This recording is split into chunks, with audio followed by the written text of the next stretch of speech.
नमस्कार आदाब दोस्तों। तो चलिए आज फिर हम आप लोगों के लिए लाए देश और दुनिया की तमाम ताजा बड़ी खबरें, ब्रेकिंग न्यूज हेडलाइंस, एक एक करके तमाम बड़ी खबरें आपके सामने रखेंगे। सबसे पहली और बड़ी खबर में आपको बताएंगे कर्नाटक के अंदर बीजेपी में भारी बगावत हो गई है। बीजेपी के एक और सांसद ने अपनी पार्टी के खिलाफ मोर्चा खोल दिया है। आगे इसकी पूरी जानकारी आपको देंगे। साथ ही साथ अगली बड़ी खबर में आपको बताएंगे दोस्तों कि जेल में बंद अरविंद केजरीवाल से सत्ता छीनने की भारतीय जनता पार्टी ने तैयारी तेज कर दी है। यहां पर बीजेपी ने एक जबरदस्त प्लान बनाया है, इसकी भी जानकारी आपको देंगे। साथ ही साथ अगली बड़ी खबर में आपको बताएंगे दोस्तों कि बाबा रामदेव के खिलाफ बहुत बड़ी कार्रवाई। बाबा रामदेव की पतंजलि के ऊपर 14 से ज्यादा उत्पादों की बिक्री अब जो है उसके ऊपर बैन लगा दिया गया है। आगे इन प्रोडक्ट्स के नाम भी आपको बताएंगे। साथ ही साथ अगली बड़ी खबर में आपको बताएंगे दोस्तों कि बीजेपी एमएलए के बिगड़े बोल, राहुल गांधी को कमरे के अंदर बंद करके थप्पड़ मारने की धमकी बीजेपी के नेता ने दी है। किस तरीके से, आगे इसके बयान को भी सुनाएंगे। साथ ही साथ अगली बड़ी खबर में आपको बताएंगे दोस्तों कि औरंगजेब के परिवार से मिले चंद्रशेखर आजाद का मेरे खिलाफ भी दर्ज मुकदमा।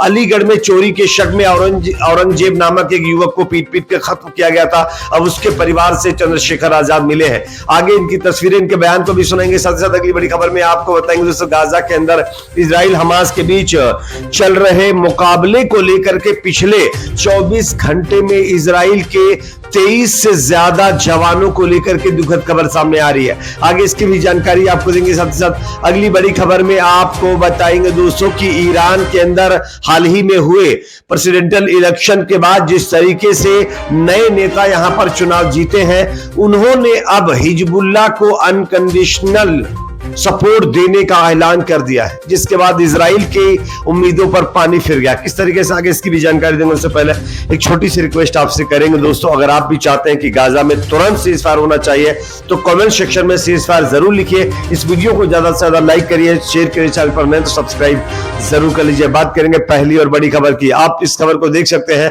मंत्री पद नहीं मिलने के कारण कर्नाटक से भारतीय जनता पार्टी के एक सांसद ने खुलकर दल का विरोध किया, यानी अपनी पार्टी का विरोध किया है। पार्टी के वरिष्ठ दलित नेता रमेश जिगाजीनेगी ने भाजपा को दलित विरोधी बताया है। साथ ही कहा है कि कई लोगों ने उन्हें भाजपा के साथ नहीं जाने के लिए कहा था।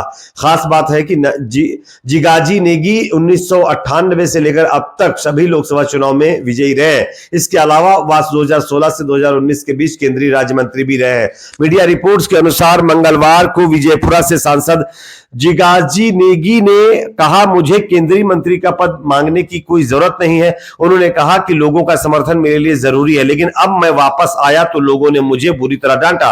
कई दलितों ने मुझे बताया कि भाजपा कैसे दलित विरोधी है और मुझे इसके बारे में पार्टी में शामिल होने से पहले पता होना चाहिए था। उन्होंने कहा, मेरे जैसा दलित एकमात्र व्यक्ति है जिससे दक्षिण भारत में 7 चुनाव जीते हैं। सभी स्वर्णों को कैबिनेट पद दिए गए हैं। क्या दलितों ने भाजपा का समर्थन नहीं किया था? इस बात ने मुझे काफी दुख पहुंचाया है और इसके चलते अब बीजेपी के जो सांसद है विजयपुरा से, जिनका नाम रमेश जिगाजीनेगी है, उन्होंने अपनी पार्टी के खिलाफ बगावत तेज कर दी है। अगली खबर की बात करेंगे जो कि सामने आ रही है दोस्तों।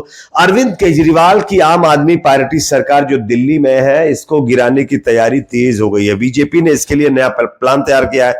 आप इस खबर को देखिए। लोकसभा चुनाव में दिल्ली की 7 सीट जो है जीतने के बाद अब भाजपा की नजर 2025 में होने वाले विधानसभा चुनाव पर है। 2.5 दशक से ज्यादा वक्त से केंद्र प्रशासित प्रदेश दिल्ली की सत्ता से दूर बीजेपी ने विधानसभा चुनाव के लिए तगड़ा प्लान बनाया है।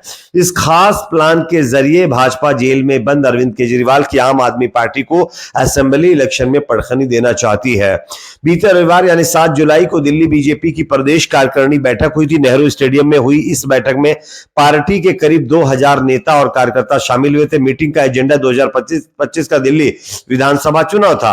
बैठक के दौरान रणनीति बनी थी कि लोकसभा चुनाव के दौरान बीजेपी जिन जिन बूथों पर जीती है वहां पर कार्यकर्ताओं को सम्मानित किया जाएगा। 52 विधानसभा सीटों पर जो है बढ़त मिली थी। आपको बता दें लोकसभा चुनाव में भाजपा दिल्ली की 70 विधानसभा सीटों में से 52 सीटों पर बढ़त बनाई थी। वहीं लोकसभा सीटों की बात करें तो पार्टी ने 7 सीटों पर जीत दर्ज की थी और इसी के आधार पर अब जो है अपने कार्यकर्ताओं को मजबूत बनाने के लिए बीजेपी तरह तरह के प्लान तैयार कर रही है और अरविंद केजरीवाल को चुनाव हराने के लिए एक बहुत बड़ी मीटिंग करने के बाद अपने कार्यकर्ताओं को क्षेत्रों में भेजकर पूरी तरीके से इसमें काम करने की पूरी रणनीति बना चुकी है। अगली खबर की बात करेंगे जो कि सामने आ रही है। बाबा रामदेव के खिलाफ बड़ी कार्रवाई, 14 प्रोडक्ट्स के ऊपर लगा बैन। आप इस खबर को देख सकते हैं। रामदेव की पतंजलि आयुर्वेद लिमिटेड ने मंगलवार को सुप्रीम कोर्ट को सूचित किया है कि उसने उन 14 उत्पादों की बिक्री रोक दी है जिनके विनिर्माण लाइसेंस अप्रैल में उत्तराखंड राज्य लाइसेंसिंग प्राधिकरण द्वारा निलंबित कर दिए गए थे। पतंजलि आयुर्वेद लिमिटेड ने न्यायमूर्ति हिमा कोहली और न्यायमूर्ति संदीप मेहता की पीठ को बताया कि उसने 5606 फ्रेंचाइजी स्टोर्स को उन उत्पादों को वापस लेने के निर्देश दिए हैं। इसमें कहा है कि मीडिया प्लेटफॉर्म को भी इन 14 उत्पादों के लिए किसी भी रूप में विज्ञापन वापस लेने का निर्देश दिया गया है। पतंजलि को 2 सप्ताह के भीतर हलफनामा दाखिल कर यह बताने का निर्देश दिया गया था कि क्या सोशल मीडिया बिचौलियों से विज्ञापन हटाने के लिए किए गए अनुरोध को स्वीकार कर लिया गया है और क्या इन 14 उत्पादों के विज्ञापन वापस ले लिए गए हैं। पीठ ने मामले की अगली सुनवाई 30 जुलाई की तय की है, जिसमें बताया जा रहा है कि पतंजलि के कई प्रोडक्ट्स इसमें शामिल हैं। कुछ इसमें नाम भी बताए गए हैं, हालांकि यहां पर नाम मेंशन नहीं किए गए हैं, लेकिन 14 से ज्यादा प्रोडक्ट्स अब पतंजलि अपने नहीं बेचेगी। अगली खबर की बात करेंगे जो कि सामने आ रही है। राहुल गांधी के खिलाफ बीजेपी सांसद का विवादित बयान। आप इस खबर को देखिए। कर्नाटक में बीजेपी विधायक ने कांग्रेस सांसद राहुल गांधी पर विवादित बयान देते हुए कहा है कि उन्हें संसद के अंदर बंद कर देना चाहिए। आप इस खबर को देख सकते हैं दोस्तों। वही बीजेपी के नेता हैं जो अपने आप को एक संस्कारी पार्टी का नेता बताते हैं और वही संस्कारी पार्टी के नेता क्या कह रहे हैं स्क्रीन पर देखिए।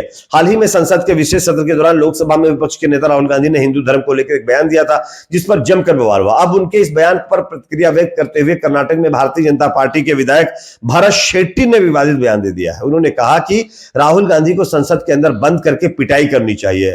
बिजनेस टुडे की रिपोर्ट के मुताबिक इस मुद्दे पर बोलते हुए मैंगलोर सिटी नॉर्थ के विधायक भरत शेट्टी ने कहा विपक्ष के नेता राहुल गांधी को संसद के अंदर बंद करके थप्पड़ मारना चाहिए। ऐसा करने से 7 से 8 एफआईआर दर्ज हो जाएंगी।